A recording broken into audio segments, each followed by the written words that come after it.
نماز قصر، قصر کا معنی ہے کم کرنا، چھوٹا کرنا. قصر کے معنی 4 رکعت والی نماز کا سفر میں 2 رکعت ہو جانا.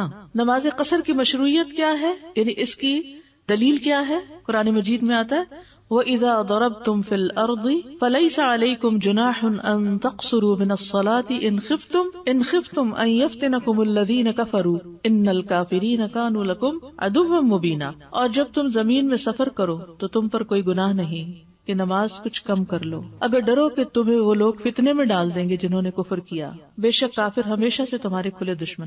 تو ابتدائی طور پر نبی صلی اللہ علیہ وسلم کے تقریباً جتنے بھی سفر تھے وہ سب کون سے سفر تھے؟ جنگی سفر تھے. تو اس وجہ سے یہاں خاص طور پر اگر تم ڈرو کہ وہ فتنے میں ڈال دیں گے تمہیں، تو ابتدائی طور پر قصر کا حکم نماز خوف کے ساتھ ملا کر ہی آیا ہے. لیکن نبی صلی اللہ علیہ وسلم کی سنت سے ہمیں پتہ چلتا ہے کہ آپ نے خوف کے علاوہ بھی امن کی حالت میں بھی قصر کی ہے. ٹھیک، سفر میں 2 رکعت نماز کی فرضیت کو باقی رکھا جانا. نبی صلی اللہ علیہ وسلم کی زوجہ عائشہ رضی اللہ عنہا کہتی ہیں، صحیح مسلم کی روایت ہے کہ جب اللہ نے نماز فرض کی تو وہ 2 رکعت فرض کی، یعنی ابتدا میں جو نماز کا حکم آیا وہ کیا تھا؟ 2. پھر حضر کی صورت میں اسے مکمل کر دیا اور سفر کی نماز کو پہلے فریضے پر قائم رکھا گیا. ٹھیک ہے، یعنی گھر میں ڈبل کر دیا گیا اور سفر میں اصلی نماز کو رکھا گیا. ابن عباس سے روایت ہے، انہوں نے کہا اللہ نے تمہارے نبی صلی اللہ علیہ وسلم کی زبان سے نماز فرض کی. حضر میں 4 رکعات، سفر میں 2 رکعات، اور خوف جنگ میں امام کے ساتھ 1 رکعت اور امام کے بغیر 1 رکعت. اللہ کی طرف سے صدقہ. یہ قصر کیا ہے؟ چھوٹی نماز کیا؟ اللہ کی طرف سے صدقہ. یعلا بن امیہ کہتے ہیں کہ میں نے عمر بن خطاب رضی اللہ عنہ سے اس آیت لیس علیکم جناح ان تقصروا من الصلاة ان خفتم ان یفتنکم الذین کفروا، اس کے بارے میں پوچھا کہ لوگ تو امن میں آ چکے ہیں، پھر کیوں قصر کریں؟ کیونکہ اس آیت میں کیا ہے؟ ان خفتم، اگر تمہیں ڈر ہو. تو حضرت عمر رضی اللہ عنہ نے فرمایا کہ مجھے بھی یہی تعجب تھا کہ قرآن میں تو یہ آتا ہے، یعنی جیسے تمہیں تعجب ہے تو میرے ذہن میں بھی یہی بات تھی. تو میں نے رسول اللہ صلی اللہ علیہ وسلم سے اس کے متعلق پوچھا تو آپ نے فرمایا یہ صدقہ ہے، اللہ نے تم پر یہ صدقہ کیا پس اس کا صدقہ قبول کرو، یعنی تمہارے لیے آسانی کی ہے. صدقہ کا مطلب جب کسی پہ صدقہ کرتے تو کیا اس کے لیے آسانی کرتے، تو اللہ نے تمہارے لیے آسانی کی ہے.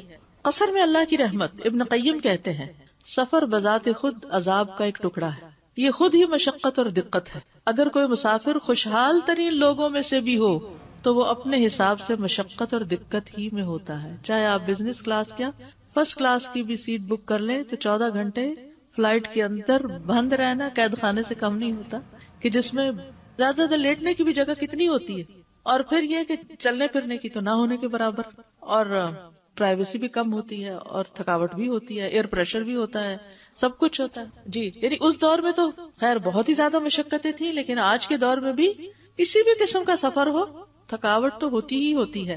اور جب انسان تھکتا ہے تو سب سے پہلے کیا متاثر ہوتا ہے؟ چاہے کچن میں کھڑے ہو کے تھکے، نماز مشکل ہو جاتی، تو جانے سے پہلے ہی پڑھ لیا کرے. اللہ کے اپنے بندوں پر رحمت کرنے اور ان پر احسان کرنے میں سے یہ ہے کہ اللہ نے ان سے آدھی نماز کی تخفیف کر دی ہے اور ان سے نصف نماز پر اکتفا کیا، یعنی آدھی بھی قبول کر لی، اجر تو پوری کا ہی ملے گا، لیکن ان سے سفر کے دوران فرض روزے کی ادائیگی کو آسان کر دیا اور ان سے اسی بات پر اکتفا کیا کہ صرف مقیم ہونے کی حالت میں روزہ رکھیں، جیسا کہ اسی طرح کا حکم مریض اور حائضہ عورت کے حق میں مشروع کیا گیا. یعنی حیض کی حالت میں عورت کے ساتھ بھی آسانی کی گئی کہ اس کی تو بالکل ہی نماز معاف، لیکن روزہ بعد میں رکھ لے. اللہ نے انہیں عبادت کے فائدے سے کلی طور پر محروم نہیں کیا اور نہ ہی سفر میں اسے اس طرح لازم کیا جیسے کہ مقیم ہونے کی حالت میں ان پر لازم ہے. اتنا بڑا سبق ہے اس میں کہ حالات بدلنے سے احکام بدل جاتے ہیں. تو ہم چینج کو کیوں نہیں ایکسپٹ کرتے اپنی عملی زندگی؟ موسم، حالات، زندگی، کتنی تبدیلیاں آتی ہیں. یعنی کامیاب لوگوں کی نشانی ہوتی ہے کہ وہ چینج کو ایکسپٹ کر لیتے ہیں، اور جو چینج کو ایکسپٹ کر لیتا ہے نا وہ بڑے بڑے کام کر جاتا ہے، اپنی زندگی کو ضائع نہیں کرتا. ورنہ لوگ 2 چیزوں کے بیچ میں اٹکے رہتے ہیں ہر وقت، یا ماضی کو یاد کرتے رہتے ہیں اور اس کی یادوں میں کھوئے رہتے ہیں اور روئے رہتے ہیں، اور یا پھر مستقبل کے خوف اور اندیشوں میں پریشان رہتے ہیں جو بھی ہے ہی کچھ نہیں. اور جو آج کا حال ہے اور جو آج نعمتیں ملی ہیں وہ نظر بھی نہیں آتی، سامنے رکھ کے نظر نہیں آتی. تو اس کیفیت سے نکلنے کی ضرورت ہے ہم سب کو. جب یاد آئے ماضی کی بہت ستائے، کیونکہ ماضی کی یادیں خوشگوار ہونے کے ساتھ ستاتی بھی ہیں، تو فوراً کہ اللہ اس وقت کیا کیا نعمت ہے میرے پاس، اب میں کس حال میں. اور آپ یقین کیجئے کہ آپ پہلے سے بہتر میں ہوں گے، کیونکہ ایک فطری قانون ہے وَلَلْآخِرَةُ خَيْرٌ لَكَ مِنَ الْأُولَى. انسان پروگرس کرتا ہے. ٹھیک ہے، مشکلات تو ہر دور کی کچھ نہ کچھ رہتی ہی ہیں، لیکن اگر ان کو آپ نمبر دیں نا تو جو آپ بڑے ہوتے جائیں گے بہت سے برڈن آپ کے کم ہوتے جائیں گے. نبی صلی اللہ علیہ وسلم کی سنت. ابن مسعود سے مرفوعاً روایت ہے کہ آپ صلی اللہ علیہ وسلم سفر میں روزہ رکھتے بھی تھے اور ترک بھی کرتے تھے، یعنی چھوڑ بھی دیتے تھے، اور 2 رکعت نماز پڑھتے تھے اور ان کو ترک نہیں کرتے تھے، یعنی فرض کی 2 رکعتوں سے زیادہ نہیں پڑھتے تھے. نبی صلی اللہ علیہ وسلم کا ہمیشہ سفر میں قصر نماز پڑھنا، ہمیشہ، چھوٹا سفر تھا یا بڑا، ہمیشہ آپ نے اپنے قیام کی جگہ سے باہر قصر ہی کی ہے. یہ اصول اب یاد رکھیے کیونکہ اس پر آگے کے احکام بیس کریں گے. نبی صلی اللہ علیہ وسلم نے اپنے تمام سفروں میں نماز قصر کی ہے. آپ سے کبھی یہ ثابت نہیں ہوا کہ آپ نے سفر میں مکمل نماز ادا کی. ابن عباس بیان کرتے کہ ہم مکہ اور مدینہ کے درمیان رسول اللہ صلی اللہ علیہ وسلم کے ساتھ سفر کر رہے تھے. ہمیں اللہ عز و جل کے سوا کسی کا خوف نہ تھا مگر ہم رباعی نماز کو 2 رکعت پڑھتے تھے. ابن قیم کہتے ہیں جب بھی آپ صلی اللہ علیہ وسلم سفر کے لیے نکلتے تو آپ 4 رکعتوں والی نماز کو قصر کر کے 2 رکعت نماز ادا کرتے، یہاں تک کہ آپ مدینہ کی طرف واپس لوٹ آتے. نکلنے سے لے کر واپس آنے تک مسلسل قصر ہوتی. آپ سے یہ ثابت نہیں کہ آپ نے 4 رکعت والی نماز کو اپنے سفر میں کبھی بھی مکمل ادا کیا ہو. شیخ ابن عثیمین کہتے ہیں کہ بعض اہل علم کا کہنا ہے کہ سفر میں مکمل نماز پڑھنا مکروہ ہے، کیونکہ ایسا کرنا نبی صلی اللہ علیہ وسلم کی مسلسل اور دائمی سیرت کے برعکس ہے. رسول اللہ صلی اللہ علیہ وسلم نے کبھی بھی کسی سفر میں مکمل نماز ادا نہیں کی، اور آپ نے فرمایا ایسے نماز پڑھا کرو جیسے مجھے پڑھتے ہوئے دیکھتے ہو. شیخ الاسلام ابن تیمیہ نے اسی قول کو اختیار کیا، وہ بھی یہی بات کہتے ہیں، اور یہ مضبوط قول ہے، بلکہ شاید تمام اقوال سے زیادہ قوی ہے. یعنی یہ بات ایسے ہی ہے، اس میں کوئی شک والی نہیں، کوئی دوسری بات ہی نہیں کہ کوئی کہے کہ آپ نے فلاں اتنے دن کے سفر پر تو قصر نہیں کی. نہیں، سب سفروں میں قصر کی. اب جیسے تبوک کا سفر کافی دن کا تھا، سارا وقت قصر کیا آپ نے، اور اسی طرح حج کا سفر شاید 19 دن کا تھا، سارا وقت قصر کی. اب خلفائے راشدین کی کیا سنت ہے، نبی صلی اللہ علیہ وسلم کے بعد صحابہ نے کیا کیا. ابن عمر سے روایت ہے، انہوں نے کہا میں رسول اللہ صلی اللہ علیہ وسلم کی صحبت میں رہا ہوں، آپ سفر میں 2 رکعت سے زیادہ نماز نہیں پڑھتے تھے. اسی طرح ابو بکر، عمر اور عثمان رضی اللہ عنہم بھی 2 رکعت سے زیادہ نماز ادا نہیں کرتے تھے. ابن سمت بیان کرتے ہیں میں نے عمر بن خطاب رضی اللہ عنہ کو ذوالحلیفہ کے مقام پر 2 رکعت پڑھتے دیکھا ہے. ذوالحلیفہ جہاں ابیار علی ہے نا، عمرے کے لیے احرام باندھتے ہیں مدینہ سے نکلتے ہوئے، اس جگہ. تو میں نے ان سے اس کے بارے میں پوچھا تو انہوں نے فرمایا میں تو اسی طرح کرتا ہوں جس طرح میں نے رسول اللہ صلی اللہ علیہ وسلم کو کرتے ہوئے دیکھا ہے. اور سنن نسائی کی روایت ہے. صحابہ کا قصر کو ترجیح دینا. عبد الرحمن بن یزید سے روایت ہے، انہوں نے کہا کہ ہمیں عثمان بن عفان نے مینا میں 4 رکعتیں پڑھائیں. جب اس کا ذکر عبداللہ بن مسعود سے کیا گیا تو انہوں نے انا للہ و انا الیہ راجعون پڑھا اور فرمایا میں نے رسول اللہ صلی اللہ علیہ وسلم کے ساتھ مینا میں 2 رکعتیں پڑھی، ابو بکر کے ساتھ مینا میں 2 رکعتیں پڑھی، عمر بن خطاب کے ساتھ بھی مینا میں 2 رکعتیں پڑھی. کاش 4 رکعتوں کی بجائے میرے حصے میں وہی 2 رکعتیں آئیں جو اللہ کے یہاں مقبول ہوں. یعنی اصل بات کیا ہے، اللہ کی اطاعت اور نبی صلی اللہ علیہ وسلم کی سنت.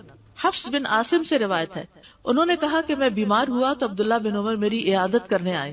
میں نے ان سے سفر میں سنتیں پڑھنے کے بارے میں سوال کیا. اب یہ بھی سوال پیدا ہوتا کہ سفر میں سنت پڑھیں کہ نہ، تو انہوں نے کہا میں سفر کے دوران رسول اللہ صلی اللہ علیہ وسلم کے ہمراہ رہا ہوں، بس میں نے آپ کو سنتیں پڑھتے نہیں دیکھا. اگر مجھے سنتیں پڑھنی ہوتی تو میں نماز ہی پوری پڑھتا، فرض کیوں نہ پورا پڑھتا. اور اللہ تعالیٰ نے فرمایا تھا لقد کان لکم فی رسول اللہ اسوۃ حسنہ، بے شک اللہ کے رسول میں تمہارے لیے بہترین نمونہ ہے. اب آتی ہے مسافت، کتنے فاصلے پر قصر پڑی جائے. سفر کے لیے مسافت کی قید نہیں، جس کو سفر کہا جائے گا عرف عام میں اس میں قصر ہوگی.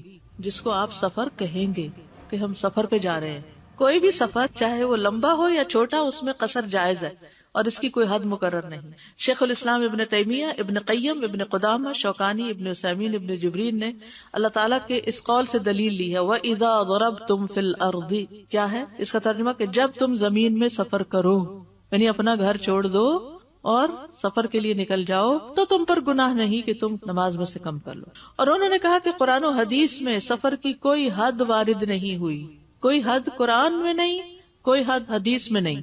یہ بات کے جو اسکالرز ہیں انہوں نے مختلف چیزوں میں غور کر کے حدود مقرر کی، اسی لیے اتنا اختلاف اس میں، کوئی کتنے میل کو کتنے میل، جہاں قصر کرنے لگتے لوگوں میں لڑائی جھگڑا شروع ہو جاتا ہے، اتنے میل پر ہے اور یہ تو اتنے میل نہیں ہے اور وہ اتنے میل. تو اس میں عرف کی طرف رجوع کرنا ہوگا کہ لوگوں کے نزدیک سفر کسے کہتے ہیں، کس شہر کس علاقے میں وہ سفر کس کو کہتے ہیں. اب ایک گاؤں میں 10 میل فاصلے شہر میں جانے وہ کیا کہتے ہیں اس کو سفر. علاقے پر بھی بیس کرتا ہے نا.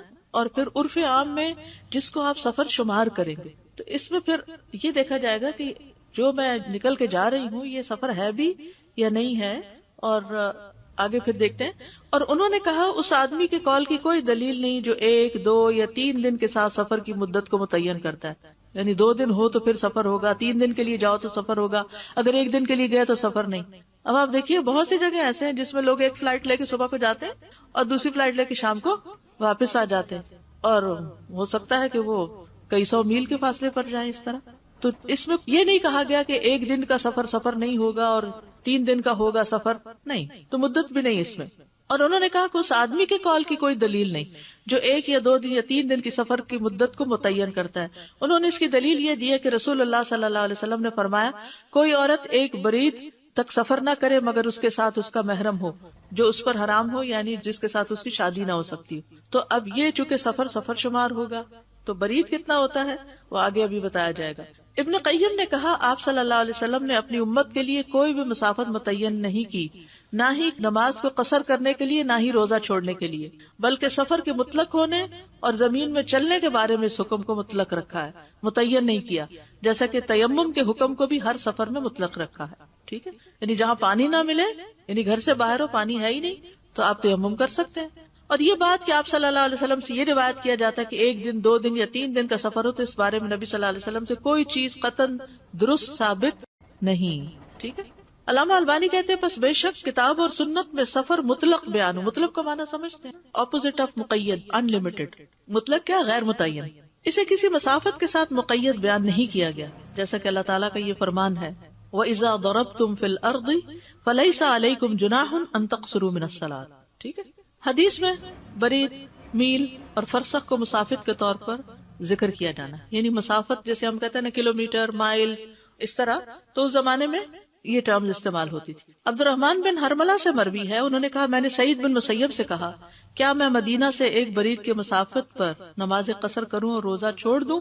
انہوں نے کہا ہاں. یحییٰ بن یزید ہنائی کہتے ہیں کہ میں نے انس بن مالک سے نماز قصر کرنے کے بارے میں سوال کیا تو انس رضی اللہ عنہ نے فرمایا رسول اللہ صلی اللہ علیہ وسلم جب 3 میل یا 3 فرسخ کی مسافت پر جاتے تو 2 رکعتیں پڑھتے. ٹھیک ہے. اب مدینہ سے 3 میل باہر نکل کے، تو اس کا مطلب جب آبادی ختم ہو گئی تو پھر سفر شروع ہو گیا، اور 3 میل تک گئے تو سفر قرار پایا. ٹھیک ہے. لیکن جہاں آبادی ختم ہی نہیں ہو رہی، ایک ہی شہر میں آپ 3 میل کے فاصلے پر رہتے ہیں، تو وہ سفر نہیں ہوگا. بڑا شہر ہوگا تو اس کے کئی میل کے سفر روز مرہ میں ہو رہے ہوں گے، چھوٹا ہوگا تو اس کے نکل کے حد سے باہر جلدی شروع ہو جائے گا. الیوم 1 دن کا سفر 2 برید، الیوم واللیلہ رات اور دن کا سفر 4 برید. ٹھیک ہے. برید کتنا ہوا؟ 4 فراسخ، اور فرسخ کتنا ہے؟ 3 میل. ٹھیک ہے. تو یعنی 1 دن میں اس وقت مسافت کتنی طے کی جاتی تھی؟ 2 برید. ٹھیک ہے. 24 ہو گئے. جیسے اونٹ پر جا رہے ہیں، 1 دن رات چلتا رہے اونٹ تو کتنا ہو گیا؟ 4 برید، ڈبل ہو گیا. 1 برید کتنا بنتا ہے؟ 4 فرسخ. اور 1 فرسخ کتنا بنتا ہے؟ 3 مائل. بس 1 دن 2 برید 8 فرسخ 24 میل 43.2 کلومیٹر ہو گیا. ٹھیک ہے. 1 دن رات 4 برید 16 فرسخ 48 میل اور 86 کلومیٹر ہو گیا. تو لوگوں نے پھر اس سے یہ جو ہے نا کلومیٹر یہ متعین کیے ہیں مسافت کے لیے. یعنی نبی صلی اللہ علیہ وسلم سے جو اصلاً ثابت ہے وہ کیا ہے؟ 3 میل سے آپ نے شروع کر دی. ٹھیک ہے. یعنی شہر سے باہر نکلنا سفر ہے نا، شہر کے اندر ہی گھومتے پھرتے رہے 10 میل تو سفر نہیں شمار ہوگا. یعنی اگر کوئی شخص شہر کے اندر ہی سیر کرنے نہیں نکلتے، آپ کسی نئے شہر جاتے کہتے ہیں آپ کو ذرا گھماتے ہیں، میلوں میل گھماتے ہیں. پھر جب میں پہلی دفعہ لندن گئی تو ہیتھرو سے نکلے تو گھر پہنچے، پہلے سفر کے مارے تھے، انہوں نے کہا آپ کو لندن دکھا، جیٹ لیگ تھا، نیند نہیں پوری ہوئی. انہوں نے جو گھمانا شروع کیا مجھے نہیں پتا کیا گھمایا ہوا، تو گاڑی میں سو گئی. تو اب اس لیے مہمان کی تکریم کے طور پر لوگ آپ کو خوشی سے دکھاتے ہیں. کوئی گھر میں آئے تو کہتے ہیں آئے اپنا گھر دکھاتے ہیں، کوئی شہر میں آئے تو آئے اپنا شہر دکھاتے ہیں. میں صرف ایک مثال دے رہی، اس وقت میں فتویٰ یا حکم نہیں لگا رہی کہ یہ ٹھیک ہے یا نہیں. میرے کہنے کا مطلب یہ ہے کہ جب آپ اپنا شہر چھوڑ دیں گے تبھی آپ کا سفر شروع ہوگا. اس شہر میں گھومتے رہیں 100 کلومیٹر گھومتے رہیں اسی شہر کے اندر تو سفر نہیں ہوگا. اب نیاگرا جاتے ہیں تو وہ پتہ چلتا ہے، اس میں وہ پورا سائن بورڈ آتا ہے، اس کی آبادی اتنی ہے، اس کے مسافت اتنی ہے، وہ سب تو وہ نیا شہر شروع ہو گیا. تو عرف کے مطابق سفر کی مدت، شیخ الاسلام نے مجموع الفتاوی میں کہا یہی وجہ ہے، اور ایک گروہ کا کہنا ہے، احمد بن حنبل کے پیروکار اور دیگر لوگوں کا، کہ لمبے اور کم سفر میں نماز قصر کی جا سکتی، کیونکہ نبی صلی اللہ علیہ وسلم نے قصر نماز کے لیے کسی مسافت اور وقت کو مقرر نہیں کیا، یعنی آپ نے دن اور رات کی بات نہیں کی، ٹھیک ہے، یہ بعد میں لوگوں نے خود اس کو سفر بنایا۔ آپ کے پیچھے اہل مکہ نے عرفہ اور مزدلفہ میں قصر نماز ادا کی ہے۔ مکہ والے جب عرفہ جاتے ہیں، عرفات، تو وہ کیا کرتے ہیں وہاں مزدلفہ میں، اور وہاں قصر ہی پڑھتے ہیں۔ بہت سے سلف اور خلف کا یہی قول ہے۔ دلیل کے لحاظ سے یہی قول سب سے زیادہ صحیح ہے کہ لمبے اور کم سفر کی کوئی حد مقرر نہیں، لیکن ضروری ہے کہ اسے عرف عام میں سفر شمار کیا جاتا ہو، جیسے ہی شہر سے باہر نکلنا، قصر کرنا۔ علامہ البانی نے کہا اس بارے میں صحیح بات یہ کہ یہ حکم کسی بھی سفر کے ساتھ مقید نہیں، بلکہ جیسے ہی شہر کی حدود سے باہر نکلے قصر کرے۔ ابن عمر سے مروی انہوں نے کہا اگر میں 1 میل کا سفر کروں گا تو نماز قصر کروں گا، جی شہر سے نکل کر، اصل بات یہ 3 میل اور اس سے زیادہ کی مسافت پر قصر کا جواز۔ ابن عمر سے مروی ہے، انہوں نے کہا 3 میل کی مسافت پر نماز کو قصر کیا جائے گا۔ لجلاج سے مروی ہے، انہوں نے کہا ہم عمر رضی اللہ عنہ کے ساتھ 3 میل کا سفر کرتے تو ہم نماز قصر پڑھتے اور روزہ چھوڑ دیتے، لیکن یاد رکھیے شہر سے نکل کر، یہ یاد رکھنا ہے، گھر سے نکل کر نہیں۔ 3 میل اور اس سے زیادہ کی مسافت پر قصر کا جواز۔ دیکھیے ان ساری باتوں کے باوجود پھر اصل چیز کیا ہے کہ یہ واقعی سفر ہے جس کو آپ سفر سمجھیں، اس پہ قصر ہوگی۔ 3 میل اور اس سے زیادہ کی مسافت پر قصر کا جواز، یعنی بہت سی چیزیں صرف لٹرلی نہیں لی جاتی، ان کی سینس بھی ساتھ ہوتی ہے۔ 3 میل کی مسافت پر نماز کو قصر کیا جائے گا، ٹھیک ہے، شہر سے باہر نکلتے ہی قصر۔ انس رضی اللہ عنہ سے روایت، انہوں نے کہا میں نے نبی صلی اللہ علیہ وسلم کے ہمراہ مدینہ میں ظہر کی 4 رکعت نماز ادا کی اور ذوالحلیفہ پہنچ کر 2 رکعتیں پڑھنی شروع کر دی۔ ابن عمر سے مروی ہے، انہوں نے کہا وہ مکہ میں مقیم تھے، جب وہ منا کی طرف نکلتے تو قصر کرتے۔ موسیٰ بن سلمہ بیان کرتے میں نے ابن عباس سے پوچھا، میں نے کہا مجھ سے نماز با جماعت رہ جائے جبکہ میں وادی بطحا میں ہوں تو آپ کے خیال کے مطابق کتنی رکعت نماز پڑھوں؟ انہوں نے فرمایا 2 رکعت، یعنی یہ ابو القاسم کی سنت ہے صلی اللہ علیہ وسلم، قصر کی انتہا شہر میں داخل ہونے تک۔ علی علیہ السلام سفر کے لیے نکلے تو نماز قصر پڑھی، ٹھیک ہے، جبکہ وہ شہر کے مکانات کو دیکھ رہے تھے۔ جب واپس آئے تو ان سے کہا گیا وہ کوفہ نظر آ رہا ہے، آپ نے فرمایا ہم اس میں داخل ہونے سے پہلے نماز پوری ادا نہیں کریں، چاہے بلڈنگ نظر آ رہی ہیں لیکن ابھی اندر نہیں پہنچے۔ نماز قصر کی مدت کتنے دن کے لیے قصر کریں گے آپ؟ یہ بھی بڑا سوال کیا جاتا ہے۔ سفر میں دنوں کی قید نہیں، نبی صلی اللہ علیہ وسلم نے اپنے ہر سفر میں قصر کی، خواہ کتنے دن کا سفر ہو۔ نبی صلی اللہ علیہ وسلم نے اپنے تمام سفروں میں نماز قصر ادا کی، یہ کہیں سے بھی ثابت نہیں کہ نبی صلی اللہ علیہ وسلم نے کسی بھی سفر میں مکمل نماز ادا کی ہو۔ ابن عباس سے مروی ہے کہ رسول اللہ صلی اللہ علیہ وسلم نے مدینہ سے سفر کیا، آپ کو اللہ عز و جل کے علاوہ کسی سے خوف نہیں تھا، لیکن پھر بھی آپ نے واپس لوٹنے تک 2 رکعتیں نماز پڑھی۔ صحابہ کا دنوں کی قید نہ لگانا، نبی صلی اللہ علیہ وسلم کے بعد کس کا طرز عمل دیکھا جاتا؟ صحابہ کا۔ امام احمد نے اپنی مسند میں ثمامہ بن شراحیل سے روایت کیا ہے، وہ کہتے ہیں کہ میں ابن عمر کے پاس گیا، میں نے ان سے کہا مسافر کی نماز کیسی ہے؟ انہوں نے کہا 2 رکعت ہیں، سوائے مغرب کی نماز کے وہ 3 رکعت ہیں، یہ بھی یاد رکھیے، مغرب 3 ہے۔ میں نے کہا آپ دیکھیے اگر ہم ذوالمجاز میں ہوں تو انہوں نے کہا ذوالمجاز کیا ہے؟ میں نے کہا وہ ایسی جگہ ہے جہاں ہم اکٹھے ہو کر خرید و فروخت کرتے ہیں، ہم 15 یا 20 راتیں وہاں قیام کرتے ہیں، گھروں سے چلے جاتے ہیں وہاں جا کے رہتے ہیں بزنس کے لیے۔ انہوں نے کہا آدمی میں آذربائیجان میں تھا، میں نہیں جانتا کہ میں 4 مہینے رہا یا 2 مہینے، میں نے دیکھا وہاں مسلمان 2 رکعت ہی نماز ادا کر، یعنی جو سفر پہ گئے وہ 4 مہینے رہے یا 2 رہے، قصر ہی پڑی انہوں نے۔ میں نے اللہ کے نبی کو اپنے آنکھوں کے سامنے دیکھا، وہ بھی 2 رکعت ہی ادا کرتے تھے۔ پھر انہوں نے دلیل کے طور پر یہ آیت پڑھی لقد کان لکم فی رسول اللہ اسوۃ حسنۃ لمن کان یرجو اللہ والیوم الآخر وذکر اللہ کثیرا، بلا شبہ یقیناً تمہارے لیے اللہ کے رسول میں ہمیشہ سے اچھا نمونہ ہے اس کے لیے جو اللہ اور یوم آخر کی امید رکھتا ہو اور اللہ کو بہت زیادہ یاد کرتا ہو۔ دن کی 1 گھڑی میں سفر پر بھی قصر ہے۔ محارب بن دینار کہتے ہیں میں نے ابن عمر کو کہتے سنا بے شک میں دن کی 1 گھڑی بھی سفر کروں تو میں اس میں قصر کرتا ہوں۔ 1 گھڑی سے مراد یہ نہیں کہ 1 منٹ، گھڑی سے مراد یہ کہ جیسے یعنی ظہر کا وقت کے لیے صرف گئے ہیں یا عصر کے وقت کے لیے، یعنی صرف 1 نماز آ رہی ہے بیچ میں، 1 پہر، 2 ماہ تک قصر۔ انس بن مالک سے روایت ہے کہ وہ شام کے علاقے میں عبد الملک بن مروان کے ساتھ 2 ماہ مقیم رہے، وہ 2 رکعت ہی ادا کرتے تھے، ٹھیک ہے، 2 ماہ رہے شام کے علاقے میں، گھر سے باہر تھے، ملک سے باہر تھے، سارا وقت قصر کیا، 6 ماہ تک قصر۔ نافع نے ابن عمر سے روایت کیا ہم غزوہ کے لیے آذربائیجان میں 6 ماہ تک رہے، ہم پر برف باری ہونے لگی، ہم 2 رکعت ادا کرتے رہے، نبوی نے کہا یہ سند بخاری اور مسلم کی شرائط کے مطابق ہے، یعنی حدیث صحیح ہے۔ 9 ماہ تک قصر۔ بہقی نے انس بن مالک سے روایت کیا کہ رسول اللہ صلی اللہ علیہ وسلم کے اصحاب رامہ ہرمز میں 9 مہینے مقیم رہے۔ وہ نماز قصر ہی ادا کرتے تھے، کیونکہ وہ وہاں رہنے نہیں گئے تھے، گھر نہیں بنانے گئے تھے، جہاد پر گئے تھے، کر کے واپس آ گئے۔ اور جتنا عرصہ رہے، ایک کام پر تھے، ایک اسائنمنٹ پر تھے، ایک ڈیوٹی پر تھے، تو وہ نمازیں قصر ہی کرتے رہے۔ ابن ابی شیبہ اپنی مصنف میں صحیح سند کے ساتھ ابو جمرہ نصر بن عمران سے روایت کرتے ہیں کہ انہوں نے کہا میں نے ابن عباس سے کہا ہم خراسان میں لمبی مدت تک مقیم رہتے ہیں، اس بارے میں آپ کا کیا خیال ہے؟ انہوں نے کہا 2 رکعت نماز پڑھو اگرچہ وہاں 10 سال مقیم رہو۔ یہ ابن عباس کا فتویٰ ہے۔ ابو وائل سے مروی ہے کہ وہ مسروق کے ساتھ السلسلہ نامی جگہ کی طرف نکلے، وہاں کئی سال مقیم رہے اور نماز قصر ادا کرتے رہے۔ میں نے کہا ابو عائشہ آپ کو کس چیز نے اس پر آمادہ کیا؟ انہوں نے کہا میں سنت کا طلبگار ہوں، اور وہ قصر کرتے رہے یہاں تک کہ واپس لوٹ آئے۔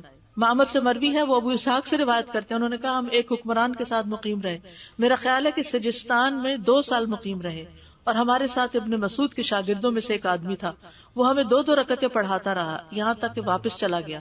پھر انہوں نے کہا ابن مسعود کا بھی یہی عمل تھا۔ عبد الرزاق نے حسن سے روایت کیا، انہوں نے کہا عبد الرحمن بن سمرہ کے ساتھ فارس کے ایک شہر میں وہ 2 سال مقیم رہے، نہ جمعہ پڑھتے اور 2 رکعت سے زیادہ نماز ادا نہیں کرتے تھے۔ اور اسی طرح انس بن مالک شام میں 2 سال رہے۔ انس بن مالک نے 10 سال نبی صلی اللہ علیہ وسلم کی خدمت کی تھی اور بہت سے غزوات وغیرہ میں ساتھ رہے تھے اسفار میں۔ شام میں جب وہ خود جا کر رہے تو مسافر کی نماز ادا کرتے رہے۔ ٹھیک ہے۔ شاری سے مروی ہے، انہوں نے کہا میں 1 یا 2 سال کہیں قیام کرتا ہوں تو 2 رکعت پڑھتا ہوں، یا کہا میں 2 رکعت سے زیادہ نہیں پڑھتا۔ یہ تابعین کی ایک جماعت سے آثار نقل کیے گئے، اور یہ سب آثار اس پہ دلالت کرتے ہیں کہ ایک لمبی مدت کے قیام کے باوجود بھی قصر ادا کی جائے گی۔ نماز قصر کی رکعت 2 رکعت۔ ٹھیک۔ نماز مغرب میں قصر نہیں ہے، جیسے پیچھے گزر چکا۔ عبداللہ بن عمر سے مروی ہے، انہوں نے کہا میں نے رسول اللہ صلی اللہ علیہ وسلم کو دیکھا کہ جب آپ کو سفر میں جلدی ہوتی تو نماز مغرب کو مؤخر فرماتے، یہاں تک کہ مغرب اور عشاء کو ملا کر پڑھتے، یعنی جب آپ سفر پر جا رہے ہوتے تھے، سفر میں جلدی ہوتی تو بھی ایسا کرتے، مغرب کے لیے اقامت کہتے پھر اس کی 3 رکعت پڑھتے تھے۔ عبداللہ بن عمر کو جب سفر میں جلدی ہوتی تو وہ بھی ایسا کرتے، سفر جاری رکھتے پھر ایک جگہ اکٹھے 2 پڑھ لیتے، 2 رکعت سے زیادہ نہیں پڑھتے تھے، یعنی سنتیں وغیرہ نہیں پڑھتے تھے۔ سفر میں سنتیں اور نوافل نہیں ہے۔ ٹھیک ہے۔ ہاں، فجر کی سنتیں نبی صلی اللہ علیہ وسلم نے کبھی سفر میں نہیں چھوڑی تھی، یہ یاد رکھیے گا۔ ٹھیک ہے۔ وتر کی سنت نہیں چھوڑی تھی کبھی۔ تہجد کی نماز، چاش کی نماز اور تحیت المسجد یہ نفل پڑھے جا سکتے ہیں۔ ٹھیک ہے، کیونکہ یہ سبب کی نماز ہے۔ فجر کی سنتیں، وتر کی نماز، تحیت المسجد، چاش کی نماز، تہجد، یہ آپ اپنے روٹین میں پڑھ سکتے ہیں۔ صحیح بخاری میں نبی صلی اللہ علیہ وسلم نے دوران سفر فجر کی سنتیں ادا کی ہیں۔ سفر میں وتر پڑھنا۔ ابن عمر سے روایت ہے، انہوں نے کہا نبی صلی اللہ علیہ وسلم سفر کے دوران میں رات کی نماز اپنی سواری پر اشارے سے پڑھتے تھے، اس کا جدر کو بھی منہ ہو جاتا۔ اسی طرح نماز وتر بھی اپنی سواری پر پڑھ لیتے، لیکن فرض نماز اس پر نہیں پڑھتے تھے۔ ٹھیک، یہ نبی صلی اللہ علیہ وسلم وتر پڑھتے تھے، اس سے کیا پتہ چل رہا ہے؟ وتر سواری پہ پڑھ لیتے تھے، ٹھیک، اور فرض نہیں پڑھتے تھے۔ سفر میں نماز دحا پڑھنا۔ ابو ہریرہ کہتے ہیں کہ مجھے میرے خلیل نے 3 باتوں کی وصیت فرمائی، میں انہیں سفر اور حضر میں نہیں چھوڑتا۔ چاشت کی 2 رکعتیں، ہر مہینے کے 3 روزے، اور یہ کہ وتر پڑھے بغیر نہ سو، پڑھ کے سوتے تھے۔ سفر میں تہجد پڑھنا۔ عبداللہ بن عامر اپنے والد سے روایت کرتے، انہوں نے نبی صلی اللہ علیہ وسلم کو دوران سفر میں رات کے وقت اپنی سواری پر نفل پڑھتے دیکھا، وہ جدھر بھی متوجہ ہوتی۔ تو یہ رات کے نفل کون سے ہوتے ہیں؟ تہجد کے۔ مقیم کی اقتداء میں پوری نماز پڑھنا، یعنی اگر آپ جماعت سے نماز پڑھ رہے ہیں تو کیا ہوگا؟ پوری پڑھیں گے آپ، یہ نہیں 2 پڑھ کے سلام پھیر کے بیٹھ جائیں۔ اور اگر خود پڑھ رہے ہیں یا پڑھا رہے ہیں، امام ہے، تو 2 رکعت پڑھ کے سلام پھیر لیں گے اور مقتدی اپنی نماز پوری کر لیں گے۔ موسیٰ بن سلمہ کہتے ہیں میں نے ابن عباس سے پوچھا جب میں مکہ میں ہوں اور امام کے ساتھ نماز نہ پڑھوں تو پھر کیسے نماز پڑھوں؟ انہوں نے جواب دیا 2 رکعتیں، یہی ابو القاسم کی سنت ہے۔ مسافر کا قصر نماز پڑھانا اور مقیم کا بعد میں اسے پورا کرنا۔ ابن عباس کہتے ہیں جب مقیم مسافر کے پیچھے نماز پڑھے گا جیسے ظہر، عصر اور عشاء تو وہ 4 ہی پڑھے گا، اس لیے اس پر لازم ہوگا جب مسافر 2 رکعت کے بعد سلام پھیرے تو وہ اپنی نماز مکمل کر لے۔ نماز قصر کا طریقہ، قبلہ رخ ہونا۔ ٹھیک، فرض نماز میں قبلے کی طرف منہ کریں، سفر میں اگر قبلہ معلوم نہ ہو تو اندازے سے نماز پڑھ لیں۔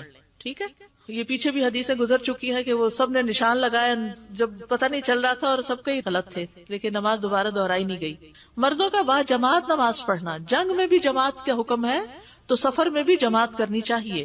عذر کی بنا پر جماعت سے نماز نہ پڑھنے کی رخصت ہے اگر بارش وغیرہ ہو رہی ہو یا پتہ ہی نہ ہو کہ مسجد کہاں ہے. بعض جگہوں پر مسجد اتنی دور ہوتی ہے جیسے بعض ویسٹرن کنٹریز میں کہ وہ پھر پہنچنا ہی مشکل ہو جاتا ہے اور آپ گئے بھی سفر پر ہیں, پھر آپ کا کام کب ہوگا؟ تو اذان اور اقامت کہنا. عبداللہ بن عمر سے روایت ہے, انہوں نے کہا میں نے رسول اللہ صلی اللہ علیہ وسلم کو دیکھا کہ جب آپ کو سفر میں جلدی ہوتی تو نماز مغرب کو مؤخر کر دیتے, لیٹ پڑھتے تھے, یہاں تک کہ مغرب اور عشاء کو ملا کر پڑھتے. سالم کہتے ہیں عبداللہ بن عمر کو جب سفر میں جلدی ہوتی تو ایسا کرتے, مغرب کے لیے اقامت کہتے, پھر اس کی 3 رکعت پڑھ کر سلام پھیرتے, اس کے بعد کچھ دیر ٹھہرتے, پھر عشاء کی اقامت کہتے اور اس کی 2 رکعتیں, یعنی 2 دفعہ اقامت ہوگی جمع نمازوں میں. آپ نے اگر حج کیا تو آپ کو معلوم ہے مزدلفہ میں جمع کرتے ہیں نا, تو دونوں دفعہ الگ الگ اقامت ہوتی ہے. دونوں نمازوں کے درمیان اور عشاء کے بعد سنت وغیرہ نہ پڑھتے, یہاں تک کہ پھر آدھی رات کے وقت تہجد کے لیے کھڑے ہو جاتے. عقبہ بن عامر کہتے ہیں میں نے رسول اللہ صلی اللہ علیہ وسلم کو سنا, آپ فرماتے تھے تمہارا رب بکریوں کے اس چرواہے پر تعجب کرتا ہے, خوش ہوتا ہے جو پہاڑ کی چوٹی پر اکیلا ہوتا ہے, نماز کے لیے اذان کہتا ہے اور نماز پڑھتا ہے, اکیلے ہی اذان کہتا ہے. اس پر اللہ عز و جل فرماتا ہے دیکھو میرے اس بندے کو جو نماز کے لیے اذان اور اقامت کہتا ہے مجھ سے ہی ڈرتا ہے, بس میں نے اپنے اس بندے کو بخش دیا. کیسا خوش قسمت ہے وہ چرواہا کہ جو اپنے کام کے دوران نماز کا وقت ہے کوئی نہیں, خود ہی اذان دی, خود ہی اقامت گئی, خود ہی نماز پڑھ لی. فرمایا اور میں نے اسے جنت میں داخل کر دیا. نمازوں کا اہتمام جنت میں لے جانے والا ہے. فرض نماز کھڑے ہو کر پڑھنا, ٹھیک ہے, گاڑی کے اندر مت پڑھے. جابر رضی اللہ عنہ اور ابو سعید رضی اللہ عنہ نے کشتی میں کھڑے ہو کر نماز پڑھی, جو اتنا ڈینجرس ہوتا ہے کشتی میں, لیکن پھر بھی کھڑے ہو کر پڑھی. حسن بصری نے فرمایا اگر تمہارے رفقا سفر میں کھڑے ہو کر نماز پڑھنے میں مشقت محسوس نہ کرے تو کھڑے ہو کر پڑھنی چاہیے, بصورت دیگر بیٹھ کر پڑھی جائے, لیکن ہر حال میں کشتی کے ساتھ قبلے کی سمت گھومتے رہنا چاہیے. یعنی اگر کشتی مڑ رہی تو آپ مڑ جائیں, آپ کا رخ قبلے کی طرف ہی رہے. فرض نماز کے لیے سواری سے اترنا, پڑھیے اس کو کیونکہ میں نے اتنی دفعہ بتایا, پھر مجھ سے پوچھتے ہیں گاڑی میں پڑھ لیں. عامر بن ربیعہ سے روایت ہے, انہوں نے کہا میں نے رسول اللہ صلی اللہ علیہ وسلم کو سواری پر اپنے سر کے اشارے سے نوافل ادا کرتے دیکھا جدھر بھی آپ کا منہ ہوتا. البتہ فرض نماز ادا کرتے وقت رسول اللہ صلی اللہ علیہ وسلم ایسا نہیں کرتے تھے. مجبوری کے تحت سواری پر نماز پڑھنا, جیسے جہاز میں. عطا بن رباح نے سوال کیا کیا عورتوں کو اجازت ہے اپنی سواری کے جانوروں پر نماز پڑھ لیا کریں؟ انہوں نے جواب دیا کسی حال میں انہیں اس کی اجازت نہیں دی گئی, پریشانی کی کیفیت ہو یا اطمینان کی, یہ فرائض کی بات ہے, یہ فرض کی ادائیگی ہے. کیونکہ اکثر کہتے ہیں مرد تو چلے جاتے ہیں, ہم لیڈیز پھر باہر کہاں پڑے. لیڈیز باہر ہر جگہ گھومتی ہیں لیکن نماز کے لیے باہر نکلنا مشکل ہو جاتا ہے. مختصر قرات کرنا, نہیں سفر میں آپ چھوٹی کریں تاکہ جلدی نماز مکمل ہو اور اپنے کام پر چلیں. برا بیان کرتے ہیں ہم رسول اللہ صلی اللہ علیہ وسلم کے ساتھ ایک سفر میں نکلے, آپ نے ہمیں عشاء کی نماز پڑھائی تو آپ نے اس میں 1 رکعت میں والتین والزیتون کی تلاوت فرمائی. سفر میں نفل نماز سواری پر بیٹھ کے پڑھنے کی اجازت, جیسے ابھی پیچھے بھی ہم پڑھے. وتر بھی بیٹھ کے پڑھ سکتے ہیں سواری میں, اور اشارے سے بھی پڑھ سکتے ہیں, اس کے لیے قبلہ رخ ہونا ضروری نہیں. سفر میں نمازیں جمع کرنا, جمع کرنے سے مراد کیا ہے؟ جمع کرنے کا مطلب ہے نمازی ظہر اور عصر کی نمازوں کو جمع کر کے پڑھے, ظہر اور عصر پیئر, اور مغرب اور عشاء کی نماز کو جمع کر کے پڑھے. اور اگر ان میں سے پہلی نماز کے وقت میں پڑھ لے تو اس کو جمع تقدیم کہا جاتا ہے. یعنی ظہر کے وقت ہی عصر پڑھ لے تو کیا ہے یہ جمع تقدیم, یا دوسری نماز کے ساتھ مؤخر کر کے پڑھے تو اس کو جمع تاخیر کہا جاتا ہے, یعنی عشاء کے وقت مغرب پڑھنا. واضح؟ اوکے. نماز قصر کی وجہ خاص طور پر سفر ہی ہے. سفر کے علاوہ نماز کو قصر کرنا جائز نہیں, ٹھیک ہے.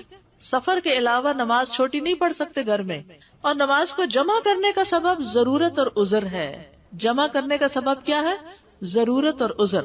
جب اسے ضرورت پیش آئے تو وہ کم اور لمبے سفر دونوں میں ہی نماز جمع کر سکتا ہے, چھوٹا سفر ہو یا بڑا, لیکن اس کی کوئی ضرورت ہو. ایسے نہیں کہ بیٹھ کے گپ شپ مار رہے اور وقت نکل رہا ہے مغرب کا, کوئی نہیں عشاء کے ساتھ ہی پڑھ لیں گے. نہیں, اگر ضرورت ہے کوئی تو اور بات ہے. مثلا آپ گئے ہیں کہ علاج کرانے, ڈاکٹر کے کلینک پر ہے, کوئی سیشن چل رہا ہے, کوئی سرجری ہو رہی ہے, کچھ ہو رہا ہے, آپ پھر تاخیر کریں. لیکن یہ تو نہیں کہ ٹی وی کے آگے بیٹھے رہیں اور آپ پھر قضا کر کے اور خامخواہ میں اس کو جمع کریں. اسی طرح بارش اور جیسی دوسری وجوہات سے بھی نماز جمع کی جا سکتی. بیماری اور اسی طرح کی دیگر وجوہات کی بنا پر بھی جمع ہو سکتی. نماز کو جمع کرنے کی اور بھی وجوہات ہو سکتی ہیں جس کا مقصد امت سے مشقت کو ختم کرنا ہے. ظہر اور عصر, مغرب اور عشاء کو ملانا.